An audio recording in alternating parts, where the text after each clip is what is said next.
What's up, everybody? Welcome to Facebook Live. This is going to be a preview of some of our calls in our Growth Insiders program. I'm about to do one of our live weekly calls with our members. So thank you for tuning in, and I hope you enjoy it. Today we're going to be covering how to develop an uncommon offer, which if you're not familiar with that phrase, tune in. You're going to learn. And it's important stuff if you're an entrepreneur building a business, all right?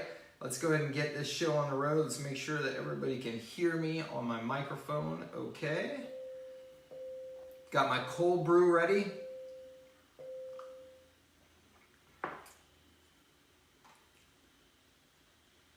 Hey, Growth Insiders members, it's Mike Cooch. Welcome to today's call. If you wouldn't mind letting me know that you can hear me okay and that you can see my slides, I would appreciate it. You know, we had some microphone problems on our last call here. Hopefully we avoided those this time. Let me know if you can see everything okay, you can hear me okay, and we will get this show on the road. Hey Larry, how you doing? Welcome. Is this your first call, Larry? I think it might be. You just joined us recently, right?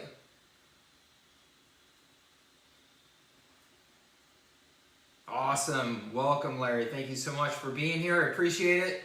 You've picked a great call to be on. This is a super important topic. Hey, Crystal, thank you. Thanks for checking in. I hope you're doing well. All right, everybody, let's go ahead and get this show on the road. We've got a Facebook Live happening right now of this call as well. Trying to make sure that I'm doing Facebook Lives and Instagram Lives and stuff here on the regular starting this week. Cannot deny the importance of them in marketing strategy now and the algorithm benefit that you're getting from doing live. So we're doing this live. Figure this would be a good opportunity to share a little bit of what we do inside of Growth Insiders. So excited for that.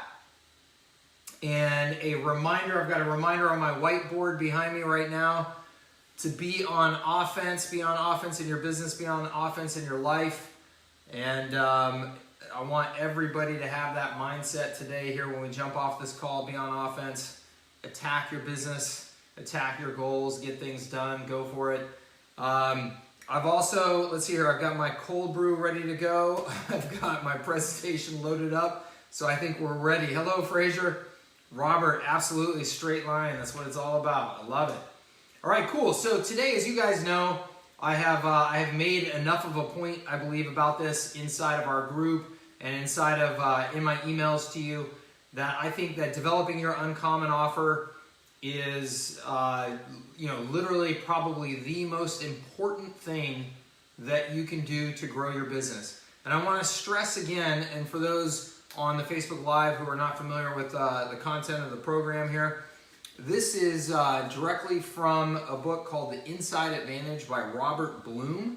It is my single favorite book on strategy, particularly for entrepreneurs. It is a very, very practical book on how to develop a strategy and a very practical framework, I should say, that's inside of this book by Robert Bloom. And I just want to stress that all of the content on this call, anything that's smart from this call is really his doing. I'm just kind of regurgitating what I've learned from him and putting my own context around it. But this is really all his doing, and I'm incredibly grateful for the framework that he shared here. So developing an uncommon offer. Let's go ahead and jump into it. This is part 2. So if you are, Larry is an example. If you're new here, there is a part 1 to this call where we lay a little bit more of a foundation of what an uncommon offer is. I encourage you to go back to that.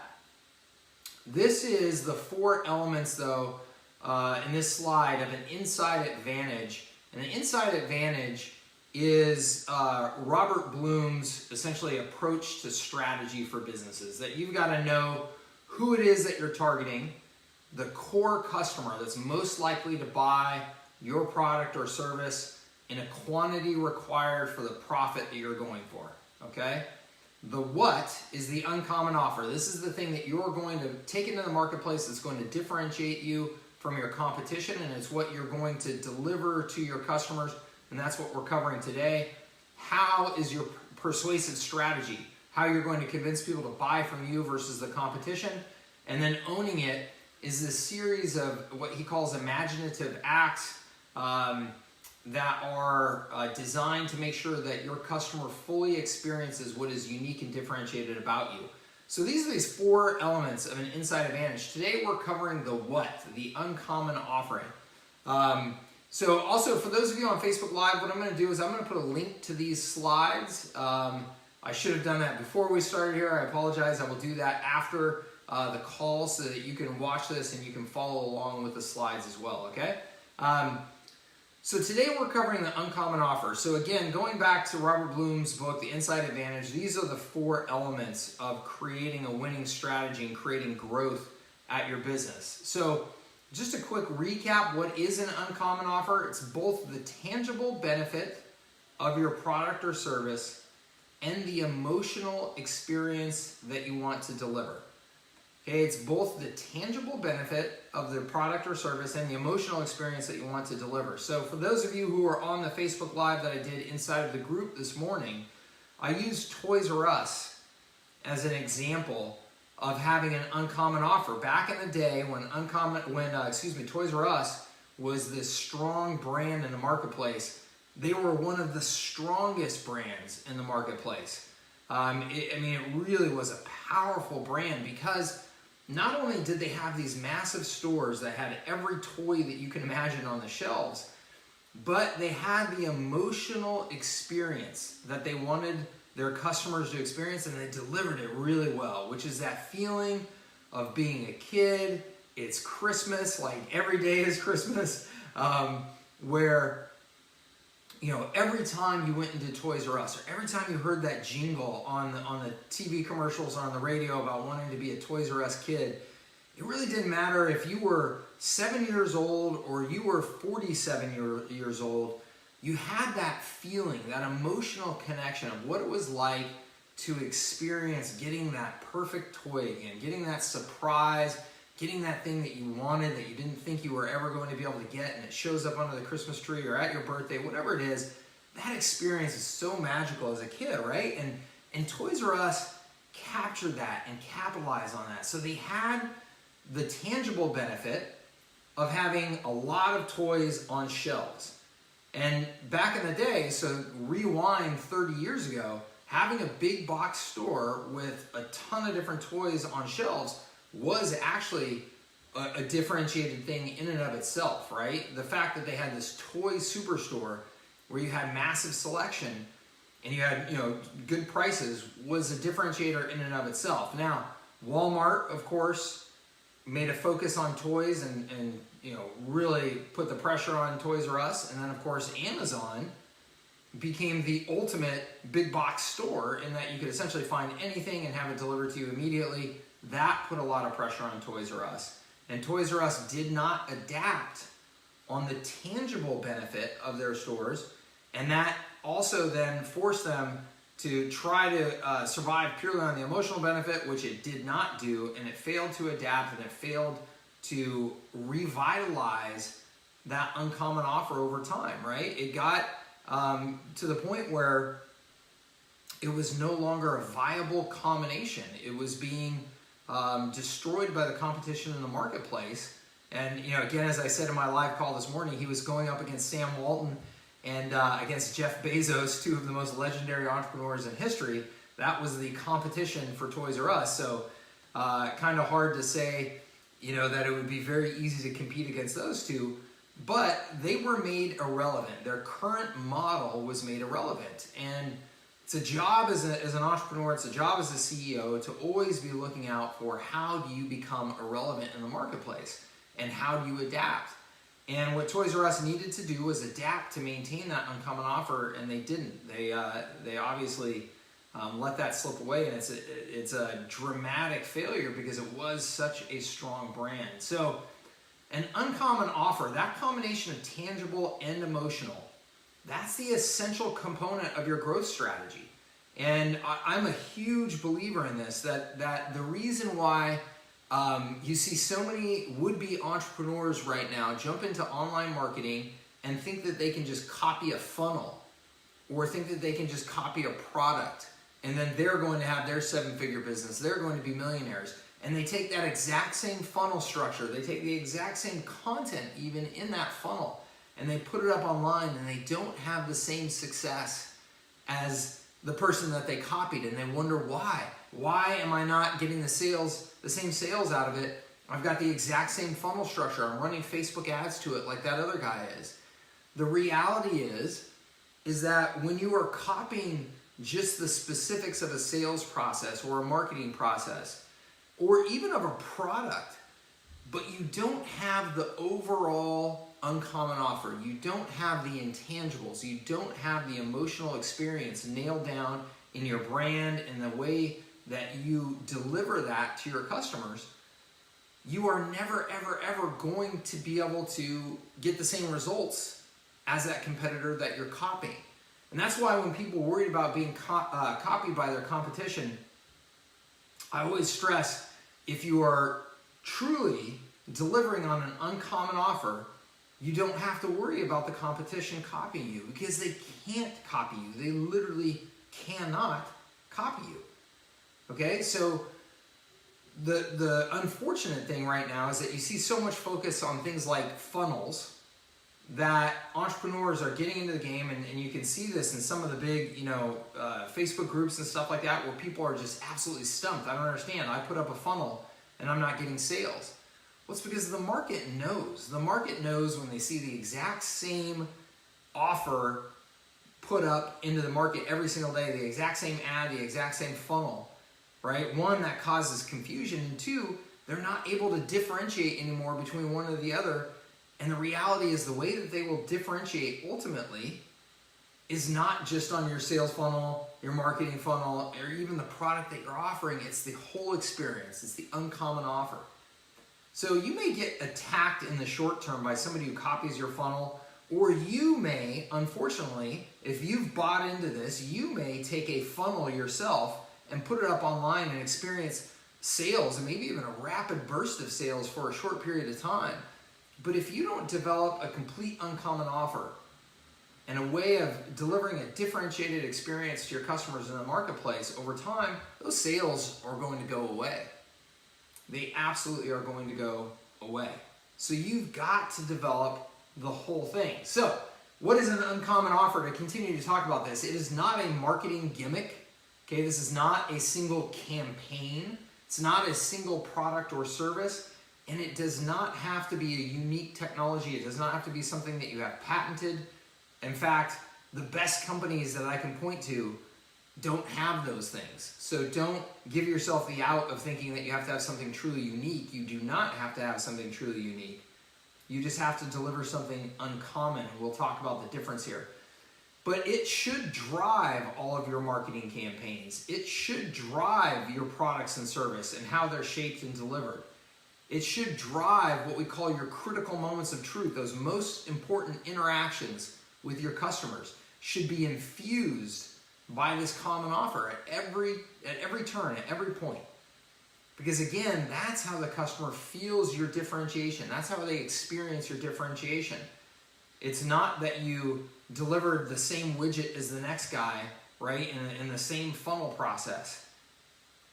If that were the case, anybody could copy Amazon, their store and their products, and sell online and be the next Amazon. But we know that's not the case. Why can Amazon crush everybody else? Because they are maniacally focused on the customer, and they're maniacally focused on getting certain things right that make you feel a different experience with Amazon, where you feel the simplicity of it, the ease of it, the convenience of it, the confidence in knowing that you're not going to get screwed, or the confidence in knowing that your deliveries are going to show up fast, right? Those are all things that Jeff Bezos has capitalized on, and that you feel comfortable with, and that millions and millions of customers feel comfortable with, and that's why they continue to go back to Amazon, when the reality is, any e-commerce store can sell a widget, okay? So it's got to be infused into everything that you do. So examples of uncommon offer, oh, sorry, I left those slides in there. Hold on. We're going to jump to qualities of uncommon offers. So I just want to run through this briefly. And again, in our first presentation, I go into these in depth explaining them. But I just want to do a quick run through just to recap before we get into some of the details of how you create them, okay? So one, it can't already be owned by a competitor. And when I say owned by a competitor, I want to make sure that this is clear. Owned by a competitor, in Robert Bloom's case, when he's talking about this, he's really talking about, do they literally own the mind share of the consumer for like a specific feeling or word? So those of you who are competing on more of a local level, you're an agency and you're competing against another agency. You're a restaurant competing against another restaurant or whatever. The reality is there are almost no local businesses and local brands that have done a good enough job to really own the mind share of the consumer. Okay, on a national and international level, the big brands, the Coca-Colas and the Geicos and the, whatever, like major brands like that have achieved the level of ownership that Robert Bloom's talking about. As a smaller entrepreneur, going against other smaller businesses and stuff like that in local markets in particular, you really almost do not have to worry about this because nobody does a good enough job of really owning the market. If they do, you're probably not even trying to compete against them. There are those handful of local brands, maybe in every city, where there's just, there's a handful of them where you're like, man, these guys are just crushing it. They just kill in our local market. It's that restaurant chain or the plumbing service or the car wash or the roofer or whatever that like has just so nailed their market, so nailed their message, and they're just destroying the competition. But that's pretty darn rare, okay? Number two, it's actually different. It's not just a marketing message, okay? So you have got to deliver a different experience for your customers. You can't just, put lipstick on a pig, if you will, right? You can't just say, hey, we've got the same shitty service and shitty product as the competitor, but we're going to have a better tagline for it, okay? That's not at all what we're doing here. You've actually got to deliver something different. Okay, number three, it significantly outperforms, alternatives. Significantly outperforms alternatives. So this also cannot just be something, again, that we're just kind of glossing up something because we think it sounds pretty, that we're creating a nice marketing message. We've got to deliver something that's actually meaningful to our customers so that when they compare it to the alternatives, they experience it as being something that outperforms the competition. It delivers emotional benefits as well as tangible benefits, so we already covered that, right? It's got to be both of those things. It's easy to understand. This is super important, particularly, if you're selling to consumers, right? Consumer marketing, like, they don't take a lot of time to understand a message. It's got to be something that gets across quickly and simply. It's enduring. Okay, so again, this is not just like a marketing campaign. This is something that we're going to continue to run with for 10, 15, 20 years ideally at our business, right? So you think about the most enduring brands, the most enduring companies that you know of, they've really been locked on to the same uncommon offer, the same message that entire time, right? Think about what's really changed about Coca-Cola, what's really changed about McDonald's, what's really changed about Southwest Airlines, about Disney, about Apple, right? Really at the fundamental level of what they're delivering to you, not much has changed. They changed the specific product, okay? But the tangible benefit and the emotional benefit of what they're delivering really has not changed in 20, 30, 50 years in these long-term brands. And that's because they've got something that's enduring and they're just running with it. They're just repeating it over and over and over again in the marketplace. Number 7, it's focused on pains or gains that really matter to your customer. Okay, so again, this has got to be something that's going to impact your customers' lives in a meaningful way. If we're developing strategy, if we're developing uncommon offers in our little vacuum of our world here, but it's not something that actually matters to our customer, then it's not going to make a difference to our growth and our bottom line as well. Number 8, it's difficult to copy. Now, again, this does not have to mean anything like patented technology, proprietary, anything. I want you to think about it. The most difficult thing to copy at a company is culture. The most difficult thing to copy at a company is culture. So any service business can differentiate themselves and make themselves almost impossible to copy just by creating a culture, of excellence, of passion for service, of really caring for the customer. That's the stuff that's hard to copy. Anything else can be copied. I mean, especially in today's day and age as an entrepreneur, I can copy your funnel. I can copy your ads. I can have those things copied and live today. I can copy most products, right? Because I can have somebody in, there's somebody someplace across the world that is already manufacturing a ripoff of just about every single product. I can have my label put on it and have it sent to me in the next day.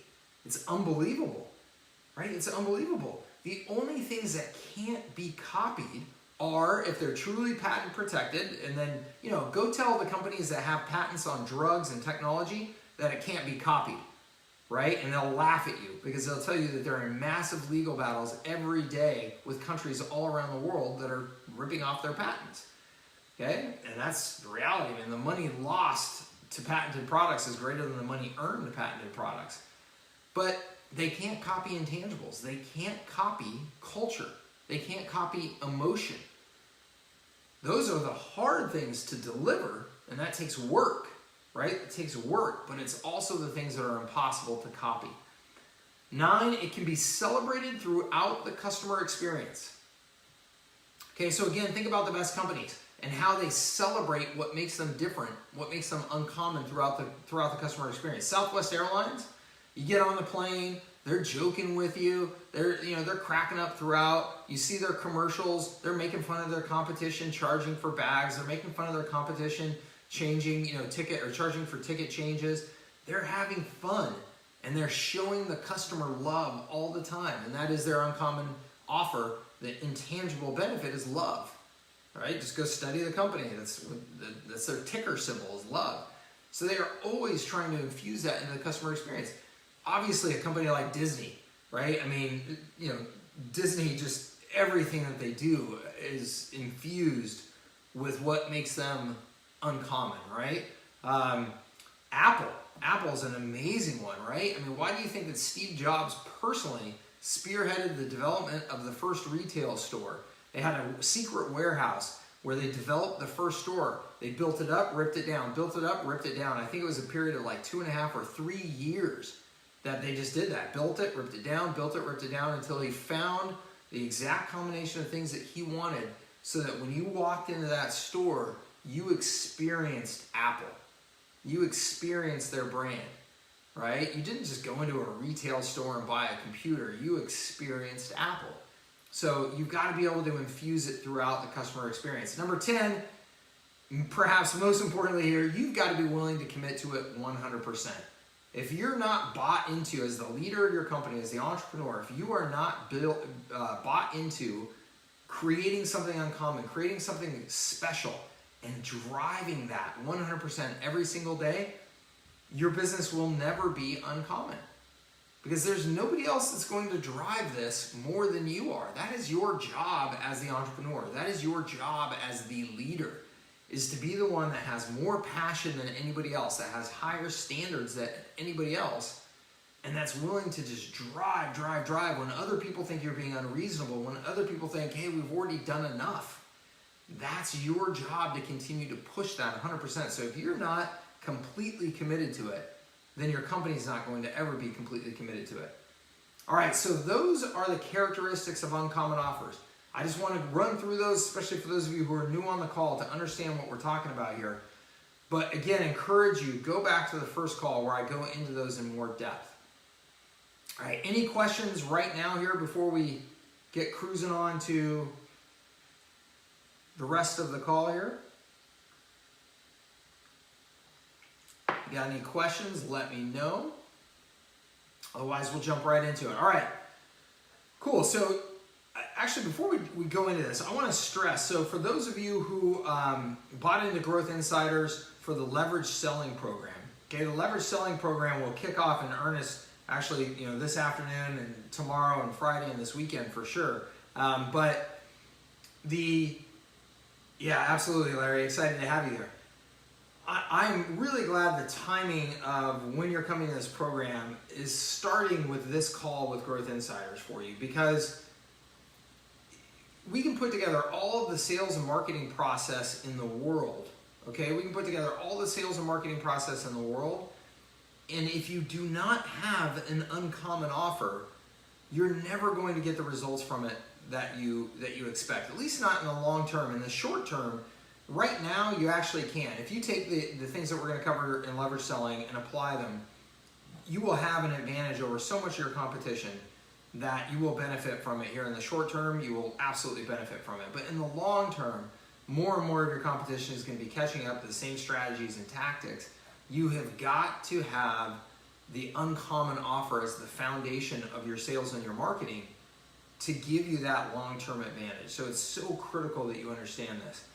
All right, so let's talk about the process for creating your uncommon offer. Okay, so again, just want to go back to here what we're talking about, these 4 elements of an inside advantage: who and what. We're talking about what specifically, but we also have to make sure that we're very clear on our who in order to develop the uncommon offer. Okay, so that's actually first step in our process, is to do a thorough review of your who.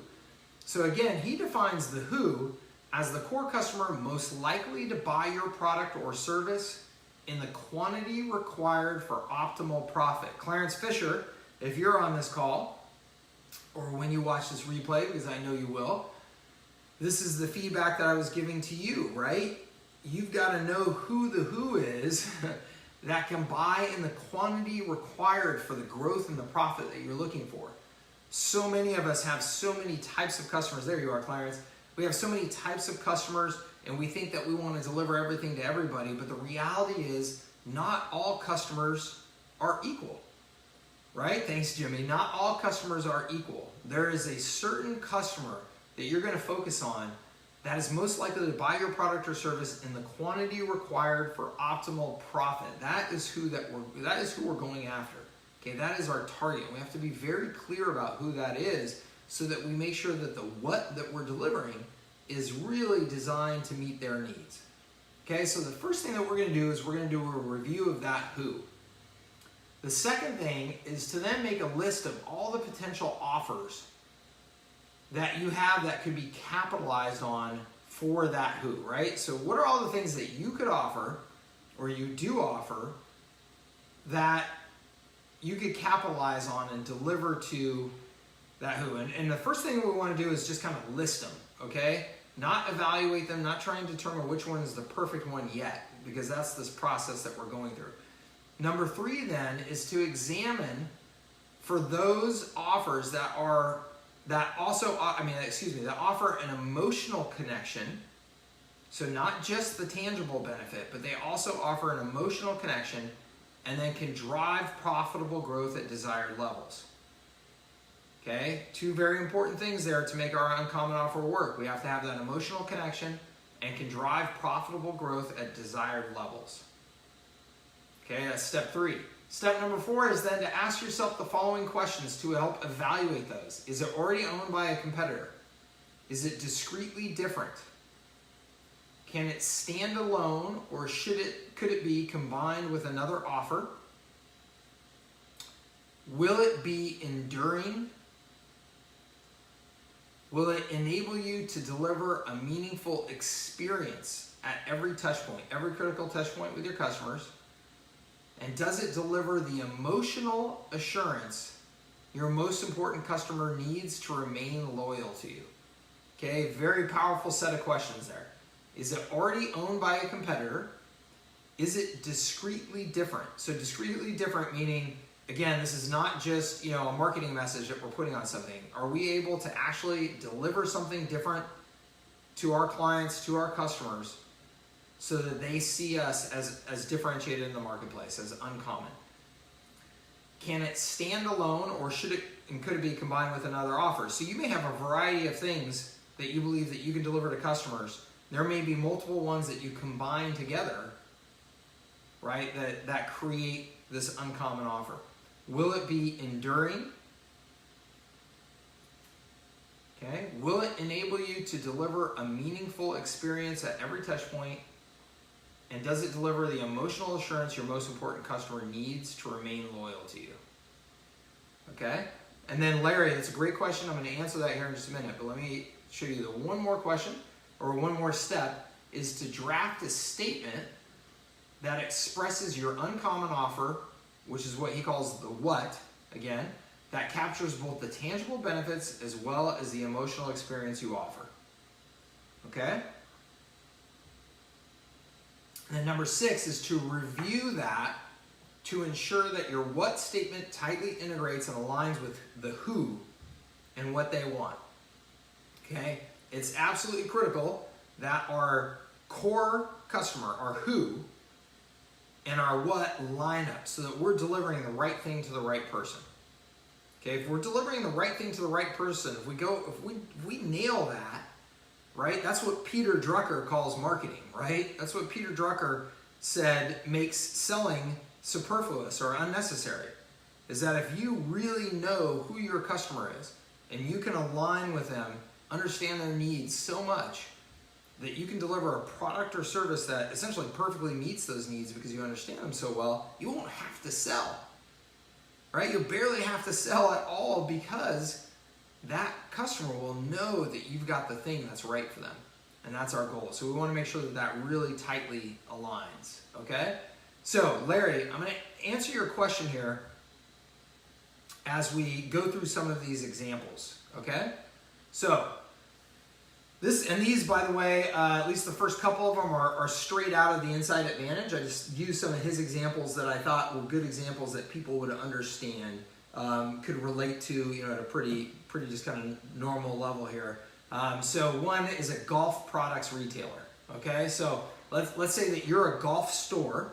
Okay, and again, the reality of your world right now is that anybody can go on Amazon and order any golf product. Right? Anybody can go on Amazon right now and order any golf product. So if you are a retailer and you are trying to survive and thrive in this world, what are you going to do? Well, their who that they've identified is an affluent, avid golfer who constantly seeks a better golfing experience. So I want you to read that. Read how important that is about who they've identified there. They've identified not somebody who wants to save on golf clubs, not somebody who wants to get the best deal, okay? An affluent, they've got money, avid golfer. So this is somebody who golfs a lot, really cares about their game, who constantly seeks a better golfing experience. Okay, you can understand by reading that statement, you can really understand who it is that they're targeting. Right? You can really understand who it is that they're targeting. Now, what? Again, keep in mind, you're a golf retail store. You're competing against Amazon. Okay? What? Expert advice, customized assistance, and a passion for helping our clients improve their game. You see how that is an uncommon offer? You see how by delivering that expert advice, customized assistance, and a passion for helping our clients improve their game, do you see how there's essentially no way that an Amazon or a Walmart or anything like that can compete directly against them? Because if I'm an avid, affluent golfer who's constantly seeking a better golf experience and I go into your store and I'm not just getting sold, I'm not just getting a product off the shelf that costs me, $10 more or less or whatever than I can get on Amazon. I'm getting expert advice, I'm getting customized assistance, and I'm getting that from somebody who's truly passionate about me improving my game. I'm gonna go there to shop and spend all of my golfing money, right? Because that place is like my home, right? That's where I go to find my people who love golf as much as I do and care about my game as much as I do. And every time I go in there, I feel like I'm going to walk out of there with this advantage when I get out on the golf course, right? I'm going to get out there and I'm going to shave strokes off of my game because I went shopping at this store. Does that make sense to everybody? Give me a 1 if you can understand how, if you were a retailer, thank you Larry, if you were a retailer of golf products, that you would understand that this is what it would take to differentiate yourself in the world of an Amazon, right? Just like we talked about in our live call earlier today about Toys R Us, right? Toys R Us could not compete against Amazon and Walmart by having more toys on the shelf and by having lower prices. They could not compete against Amazon and Walmart on those factors, and that's what they continue to do, rather than creating something in their stores that was about the passion of being a child experiencing a toy for the first time. If they would have turned their stores into something about the experience, they could have won. Maybe at a different scale and a different size and stuff like that than they had originally imagined, but they could have won. They could have had a really viable business still. It's probably a great business. Okay? Thank you, James, David, Crystal. So Tim says, what prevents any golf products retailer from doing the same thing in this case? So, Tim, what prevents them, honestly? Culture, leadership. I mean, what prevented Toys R Us from doing it? The only thing that prevented Toys R Us from doing it was a lack of leadership and a lack of vision. But you got to understand, like, those are the most defensible things in the world. Honestly, finding people who have vision and passion and will drive that every day, that's the rarest thing in the world. I mean, Toys R Us could hire and probably had professional management that, by, where they went to school and their professional experience and all that type of stuff, you could probably check every single box and go, yes, this person was as qualified as anybody to run this store, to run this company. But clearly they did not have the vision or the leadership or the drive to do what was necessary to push Toys R Us to change, right? And I can tell you my experience. So, Tim, what happens in most cases when a passionate visionary entrepreneur gets replaced by professional management at the company that they built? In almost all cases, the company ends up tanking, at least for a period of time. It's very rare, right? I mean, Steve Jobs and Apple, right? It was a perfect example. But it happens all the time, right? It happens all the time. What do you think would happen with, a Tesla or a SpaceX if you took Elon Musk out of there, or an Amazon if you took Jeff Bezos out of there? Now, an Amazon, a company like that is getting big enough that it has a lot of people that he's surrounded himself that are all indoctrinated, to the same degree. Just like Apple eventually, had leadership at the level that, could continue to drive the company forward. But even now, I mean, think of all the people that are saying that Apple is no longer an innovative company. I mean, that's the talk in Silicon Valley, is that Apple is no longer an innovative company because there's no Steve Jobs anymore. Right? Bill Gates very famously said that if you took away the top 10 or 15 people at Microsoft, it would cease to exist. Because it's just a handful of people that are driving that company forward, that have the vision and the passion to drive it forward. If you took away, a Jeff Bezos from Amazon in the early stages of that, and when I say early stages, I'm talking into the billions of revenue, would Amazon be what it is today? Probably not. My own experience as well is, having been bought by a larger company, you get into those larger companies and the vision and the passion has gone away and it's been replaced by politics and process. And so, it's a hard thing to copy, Tim. It is a very, very hard thing to copy. And that's what I say, culture is the hardest thing to copy. James says Revolution Golf did this and then sold to the Golf Channel. Yep, absolutely right. So let's talk about a fitness center. A fitness center, I think this is a great example. An adult man or woman who wants and can afford an exceptional personal training experience. Okay? The what that they deliver, consistent progress. I love that. Consistent progress towards complete personal well-being, planned and monitored by expert trainers and nutritionists.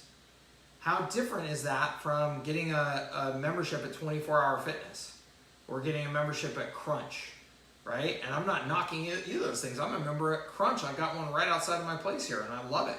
But it costs me $50 a month or something like that, and nobody talks to me. I just go in there and do my thing. Like, I don't need somebody standing over me because I'm very disciplined about managing my exercise and my diet. But if I was looking for an exceptional personal training experience and wanted to invest at the level that's required, then this fitness center sounds like the place I would go, right? Everon IT Services. So this is my old company. Okay, I want to share with you, not to toot my own horn too much, but when I look back at my business experience over the years and the different businesses that I've started, Everon is the one that I nailed this stuff at the most, and it is the one that grew very quickly and consistently in a very, very, very tough market. Okay? Kutenda, I actually nailed this as well. Kutenda took off like wildfire. It was a different series of challenges there that ended up being the problem at Kutenda. But I can also tell you, and I will admit to companies that I screwed this up, I completely failed at, and the businesses blew up because of it. And I'll tell you that story here in a minute.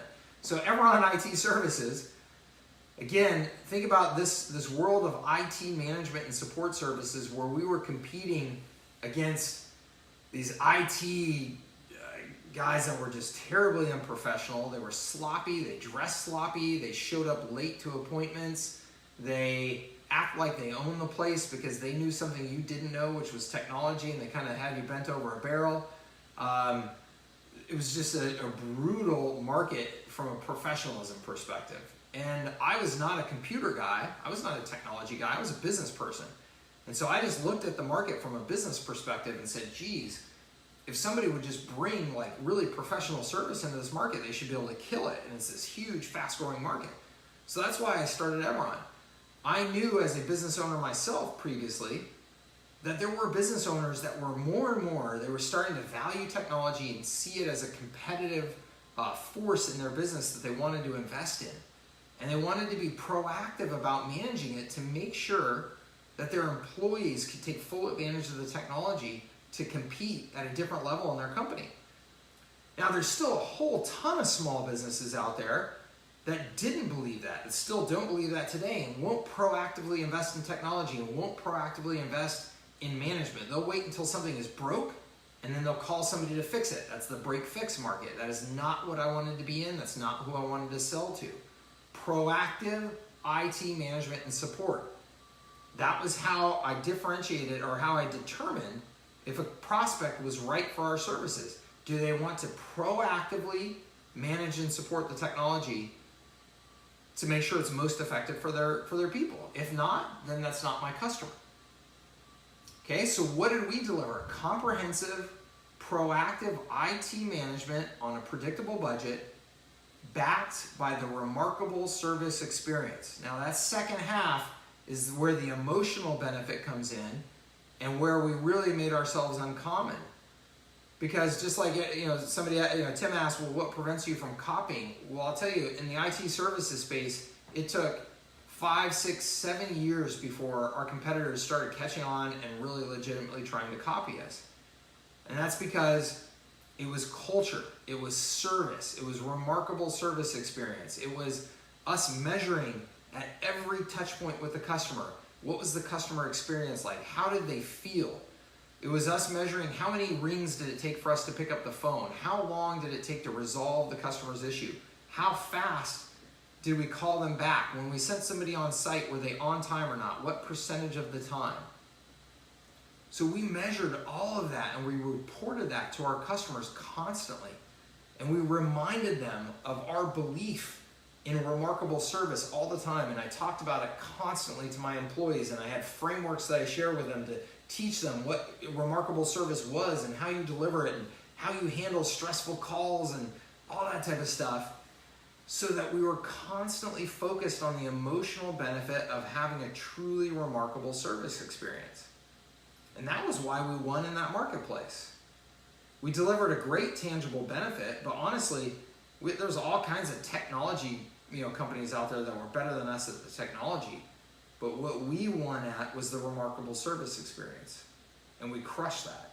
We truly crushed that. That was our absolute focus. So Larry, back to your question, asking about an agency, okay? And I talked about this in the live call. I talked about this quite a bit in the live call this morning, so you can go back in the Facebook group and watch that.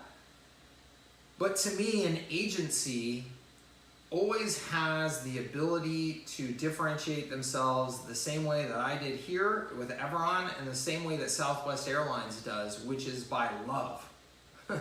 It's by love. It's by showing that you really care about your clients and about their growth and about their success more than anybody else.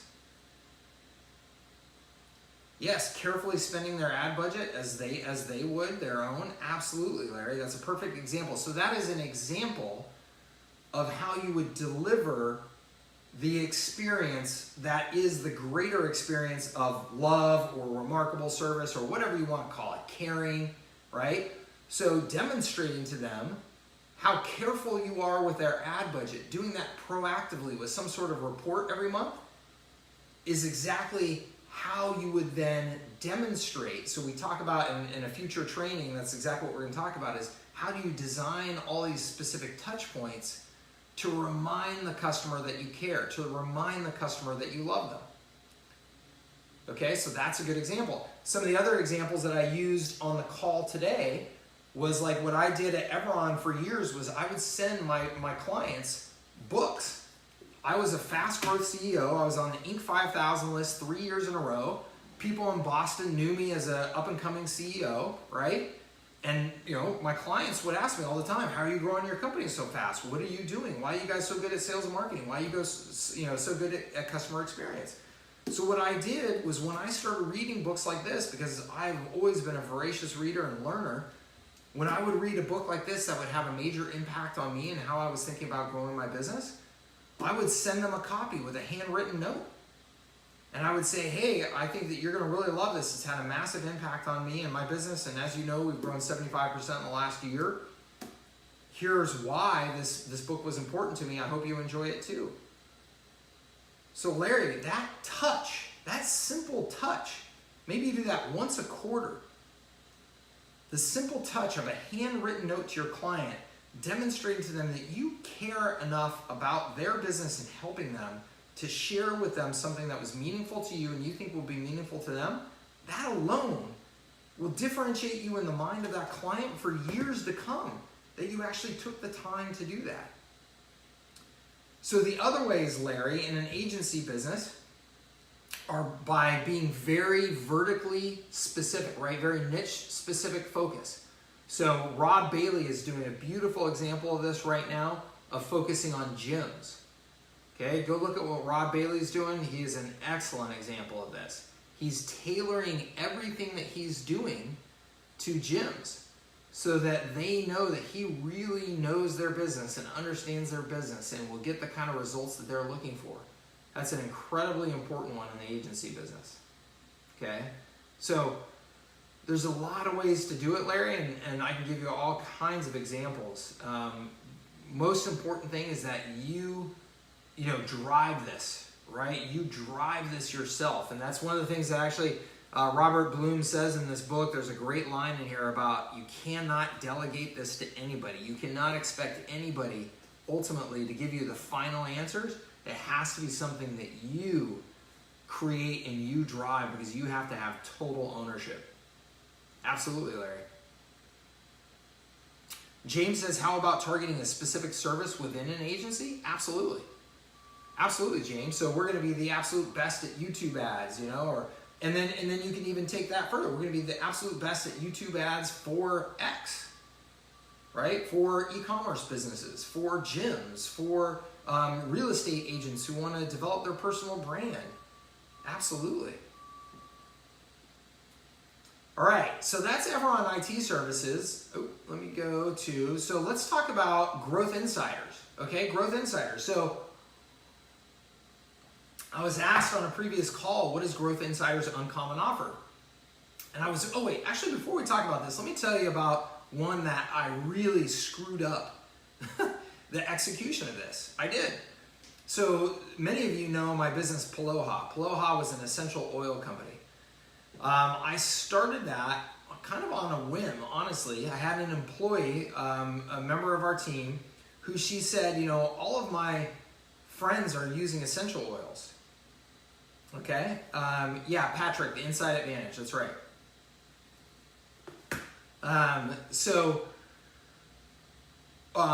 She said, all of my friends are using essential oils. They can't get enough of them. And so I did some quick research on the market, and I was like, you know what? You know, building an e-commerce business sounds good. I like this market. I think I understand it. I think I see that as rapid growth, you know, all that type of stuff. I understood strategically that most essential oils were being sold through MLM companies. And so I thought, you know what? Let's do a direct customer e-commerce experience, very high quality products. Let's build a nice brand. I did all of that and we crushed it. We blew that business up to 7 figures practically overnight. I am not kidding you. I mean, we went so fast. The fastest growing business I've ever experienced. We were the 5th fastest growing Shopify store that year. 5th fastest growing Shopify store in the world that year. Okay? And it died almost as quickly as it grew. Okay? It died almost as quickly as it grew. Why? Because I failed at this. And here's what I mean by that. I didn't really give a shit about my customer. And I don't mean that from like a customer service experience and stuff like that. I was never like, I mean, we did our best to like deliver our products on time, to make sure we had high quality products, all that type of stuff. I'm not talking about that. What I'm talking about is really understanding the culture of that community, why they buy those products, and how those products make them feel. Okay, that market is almost 100% women, and it's women who have a certain connection to each other and to this community and to how they want those products to make them feel that I did not understand, I did not appreciate, and I did not care about. I just thought, let's just deliver them very high quality essential oils with a nice brand and a nice box and they'll be fine. And they were, until somebody else out there, doTERRA and all these others, were doing the better job of truly understanding the uncommon offer, the intangible benefit. Their products could have been better or worse than mine, more expensive, less expensive. It didn't matter.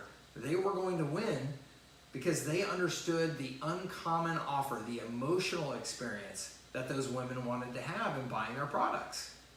Okay? And I did not capitalize on that because I did not care about the market enough. And that is a perfect example of why if you just take a product and build a funnel, you may experience some short-term sales ramp, but you will end up dying if you don't really understand and care about your marketplace. Okay? Learn from me. Learn from the painful experience. Okay? Patrick, thank you. Paloha is a great brand, and I still plan on capitalizing on the brand. Okay, so let's talk about Growth Insiders, because on a previous call, somebody asked, well, Mike, what is your uncommon offer for Growth Insiders? And I answered in that I was still working on it, and I am still working on it, but I would love your feedback and thoughts on it. But Growth Insiders, just so everybody here knows, Growth Insiders has been around for years. It's experiencing right now a rebirth, and it's about to experience a very big push and a lot of growth. And the reason why is because I've gotten clarity on what it is, what I want to do with it, and why I want to do with it. Most importantly, I've got the passion, the why, and I've got honed in on who I want to help, how I want to help them, all that type of stuff. I did not have that for a period of time, to be honest with you. I've always enjoyed working with entrepreneurs. I'm as passionate about entrepreneurship as anybody you're going to find. And I love like these conversations, talking about uncommon offers and shit like this. I can do this all day long until I'm blue in the face, 24/7. I love it. So having Growth Insiders for me is totally natural. I've had it for years. It's just something I love to do, right? But I was not clear about really who I wanted to help and how I wanted to help them for a period of time. And it took me a while to get clear on that. It took my mind, I had to work on it. I had to chew on it, and I did. So Growth Insiders, and I'll take you through the process here. The who is startup and six-figure lifestyle online entrepreneurs seeking to get to 7 figures. Okay? So startup, people just getting started, and six-figure entrepreneurs, so you're in that 300,000, 500,000, whatever range, and you can't seem to grow past that. Lifestyle entrepreneurs. So I'm not trying to help the guys who are raising $25 million for venture capital or anything like that. I'm trying to help people who want to build a business to support their life and to enhance their life, okay? Online entrepreneurs. That doesn't mean that you have to only be selling online. To me, what that means is you're incorporating digital and online marketing and all that type of stuff as a core part of the business that you're building. That could be an agency, could be an e-commerce business, could be information publishing, coaching, whatever. Seeking to get to 7 figures. So I want to work with entrepreneurs that are focused on that 7-figure milestone. I want people who want growth. I want people who want to build something bigger, even if it's a lifestyle business, all that type of thing. I want people who are determined to grow, okay? The what, okay? And again, this is rough. It will continue to get refined, and it's an important lesson for all of you. Don't get hung up on trying to get this perfect. Is this perfect? No. But does it get to the essence of what I'm trying to do? Yes. MBA quality training and tools backed by real-world experience and infused with love for the entrepreneur and passion for their success. Okay? So the tangible MBA quality training and tools. Okay? There are a ton of people that are out teaching online marketing and all that type of stuff. Very few of them actually have anything about true like business strategy and operations and culture and things like that. The things that I love, the things that I've studied for 20 years. Okay, that's the MBA quality side of things. Presentations like this, conversations about things like an uncommon offer. Okay, but backed by real world experience. I want you to know that I apply this and I have applied this. And I want you to have the practical experience of me applying this so that you understand that this uncommon offer stuff, this isn't just theoretical bullshit for some big companies or for McKinsey consultants. This is for you as an entrepreneur trying to get from 6 to 7 figures. It's for you to understand that this is maybe the most important thing that will get you from 6 to 7 figures. And then infused with love for the entrepreneur and passion for their success. That is the emotional side of it, right? I want everybody in the community of Growth Insiders to know that I absolutely, truly care about you and care about your success, and I'm going to do everything I possibly can to help you and to support you. Okay, that is the emotional experience side of it. So let's walk through how we get there, right? So me defining my core customer, lifestyle, online entrepreneur, startup in 6 figures, seeking to get to 7 figures. Many of them will be frustrated, they'll feel uncertain about their future, but at the same time, they're optimistic and they're ambitious. Okay, I've had conversations with 3 of you already this week that would perfectly sum you up right now. Frustrated, uncertain, but optimistic and ambitious. Those are my people. And then this last line is so important. Committed, serious, accountable. They take action. They are not just opportunity seekers.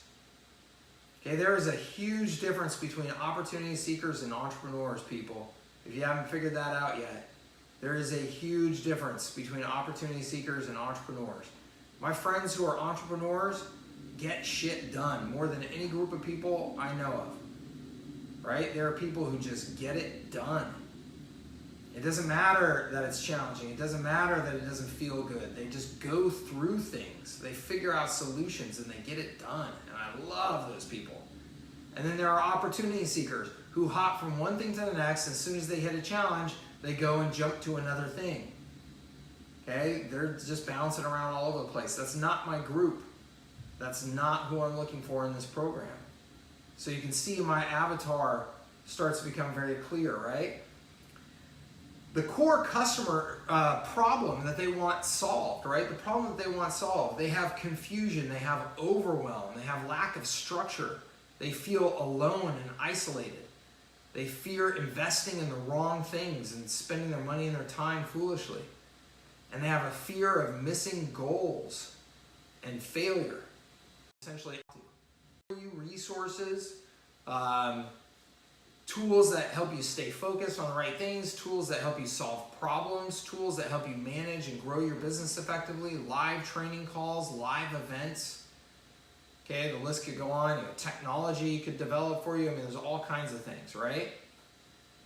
What's the emotional experience that we want for our customers to have? We want you to have clarity and confidence. I want you to have a sense of certainty, of inevitability, that if I follow the program, if I do these things, I am going to grow my business. I am going to achieve my goals. I want you to have that degree of that sense of certainty.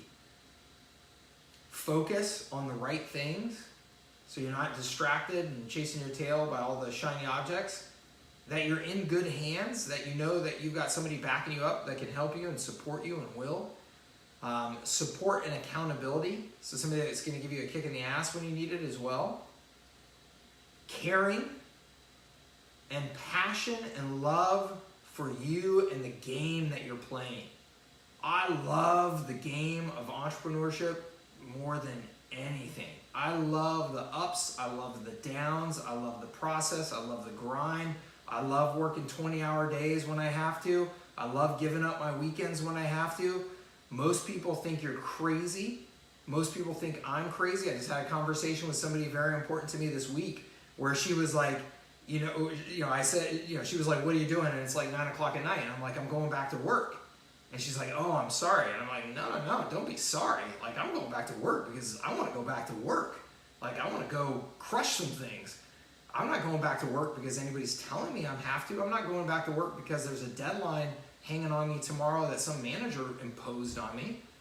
I'm going back to work because I love what I'm freaking doing, right? I love the game. I love the game, and I have so much admiration, so much respect, and so much love for the entrepreneur that's doing that I want that to come across in everything that I'm doing. And I want you to feel that, and I want you to know that, right? So that's the emotional experience that I want people to have when they're a member. So going through those questions that Robert Bloom said, he said, okay, we'll go through that list now. And what are the things that you think that you can jump out, and I put unique, that's a bad word, I shouldn't have unique in here, that are uncommon, that are differentiated, right, in the marketplace? What are the things that you can offer? Well, I think there's a major gap. If I draw up the whole Blue Ocean strategy framework, I think that there's a major gap for MBA quality business training for entrepreneurs.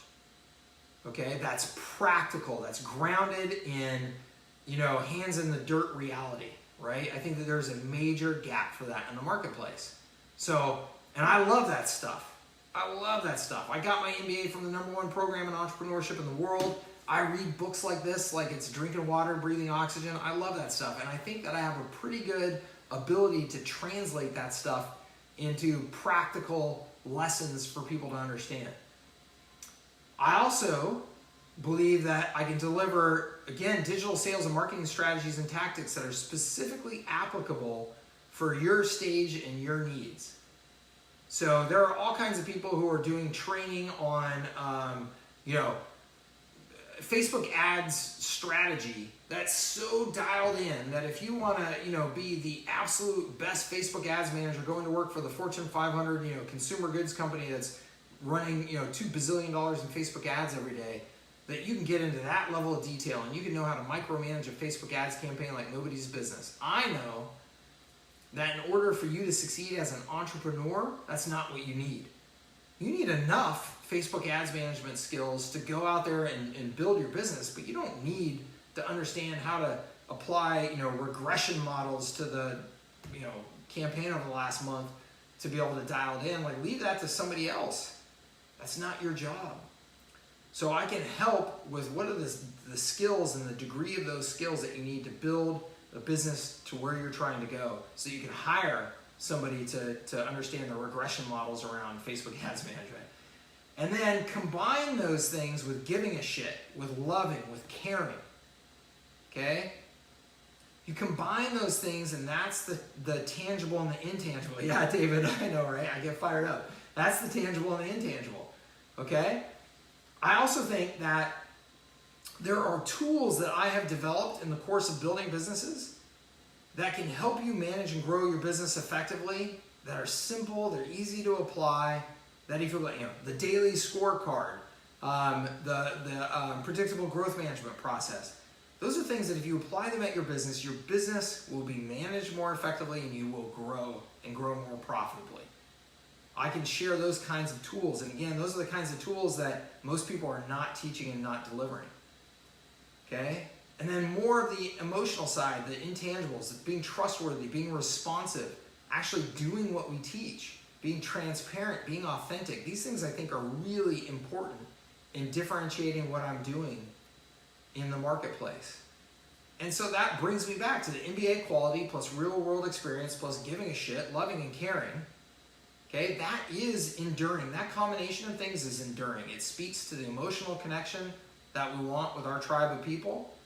And it's impossible to copy exactly. And that's really important. There's going to be somebody out there that's better at Facebook ads management than me. There's going to be somebody that's better at YouTube ads than me. There's going to be somebody that's better at putting together a funnel than me. But this combination of things is going to be impossible to copy. And I'm not saying that other people out there can't do similar training and do a really good job of also delivering essentially this combination of things and compete with me. I'm not saying that at all. I'm just saying that if you like me and the way that I think about growing a business and the way that I deliver this stuff and the way that I connect with you and support you and the way that I'm willing to get on a call and shoot you a video and all that type of stuff to help you at 1 o'clock in the morning, that's impossible to copy exactly. Okay, it is differentiated, and I have a model that I can scale with that allows me to achieve my revenue goals and my profit goals as well. Okay, so that's how I got to where I got, which is this. Now again, is that perfectly dialed in? No, don't care. This is an internal statement, by the way. Okay, this is an internal statement.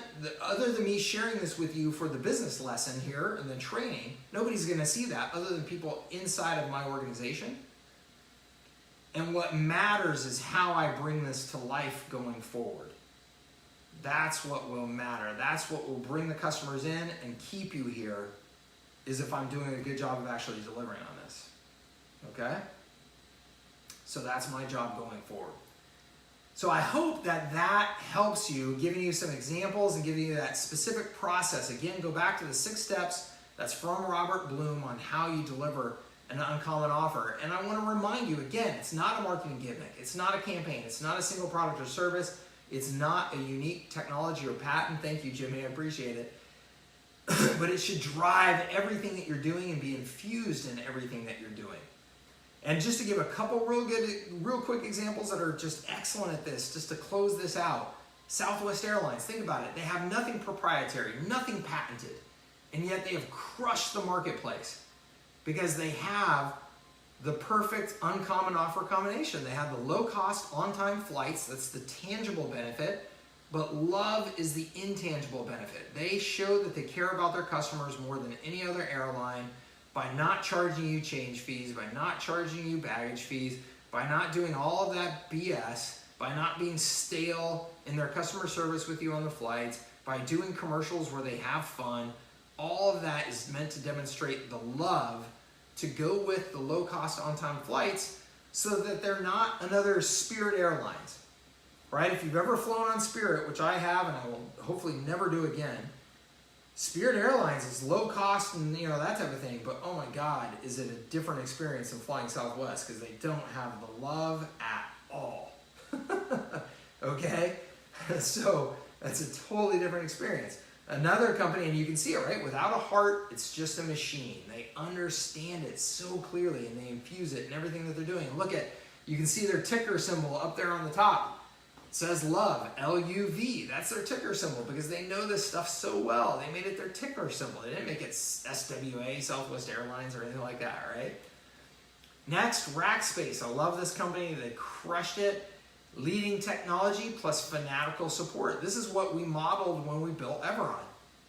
Okay, Rackspace is a hosting company, but it was their fanatical support that made them leaders in the space, that allowed them to charge a super premium over the competition and still win. Okay?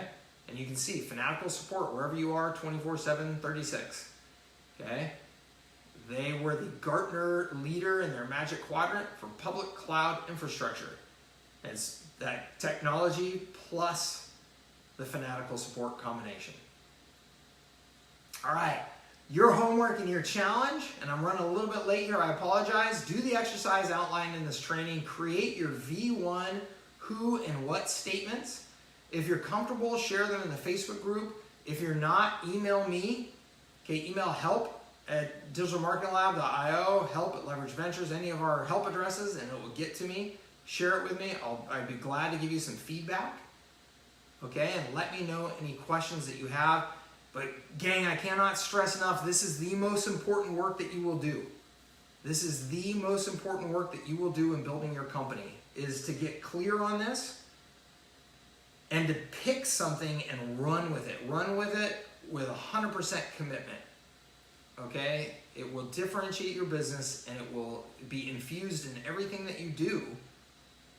And that will give customers reason to come to you versus your competition, which is how you get growth. Okay? That is your homework. That is your challenge.